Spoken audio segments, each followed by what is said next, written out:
La CEEAC, Communauté économique des États de l'Afrique centrale, s'intéresse à la transition politique au Tchad et suit de près son évolution.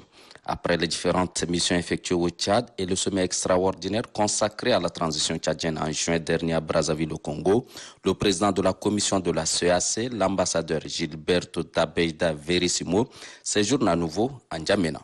Le diplomate angolais qui est en visite de travail au Tchad est venu présenter le représentant spécial de la CEEAC au Tchad au chef du gouvernement de transition et réaffirmer l'engagement de son organisation à accompagner le Tchad dans cette phase de transition. Je suis venu voir M. le Premier ministre, d'abord pour présenter le représentant spécial de la CEEAC qui sera là pour accompagner les autorités du Tchad dans le cadre de la transition, M. l'ambassadeur Urbino Botelho, et aussi échanger sur la situation en République du Tchad actuellement.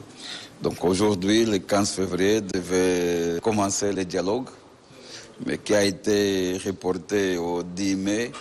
Et donc les raisons de ces reports ont aussi été traitées pendant notre assise avec M. le Premier ministre.